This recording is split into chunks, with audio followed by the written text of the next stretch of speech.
Histoire en troisième, thème 3, la République après 1945.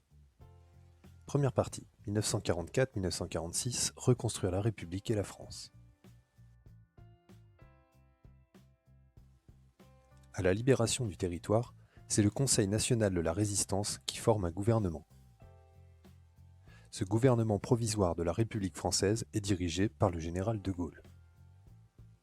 L'une des tâches est alors de cesser l'épuration sauvage comme à gauche pour favoriser la justice.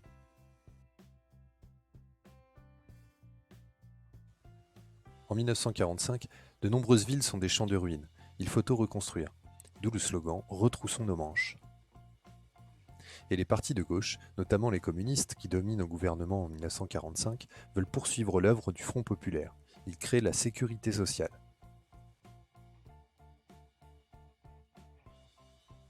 La reconstruction de la République passe par une démocratie plus forte. En avril 1944, les femmes obtiennent enfin le droit de vote. Une assemblée constituante élue en 1945 rédige une nouvelle constitution. C'est la 4e République qui s'instaure de 1946 à 1958. Elle est marquée par le retrait du général de Gaulle, en désaccord avec son principe parlementaire, et par les guerres coloniales, notamment en Indochine et en Algérie. Deuxième partie, la 5e République, de 1958 à nos jours. Pour beaucoup de Français, le général de Gaulle est le seul qui peut sortir la France de la guerre d'Algérie. Il revient au pouvoir et instaure une nouvelle constitution, la 5e République.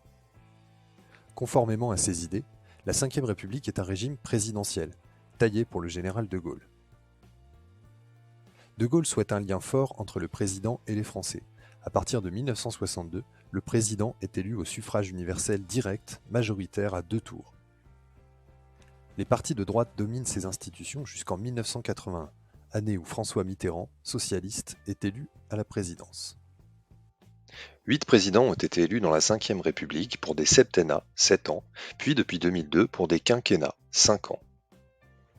Depuis le début de la 5e République, la société française a beaucoup évolué, souvent portée par la mobilisation de mouvements collectifs comme les étudiants et la jeunesse en mai 68. Le mouvement féministe a été au cœur de ces changements, avec des revendications très fortes. L'indépendance professionnelle, le droit à l'avortement reconnu en France en 1975, et plus récemment dans la dénonciation des viols et des agressions sexuelles dans le sillage du mouvement international MeToo. En résumé,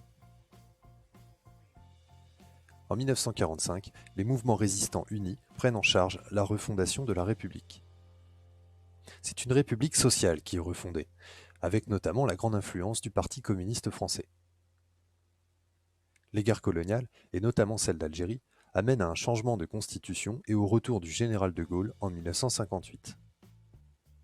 Depuis, les présidents se sont succédés et les institutions ont évolué. Élection du président au suffrage universel ou mandat de 5 ans. Enfin, la société française a connu de nombreuses évolutions, notamment par la mobilisation citoyenne.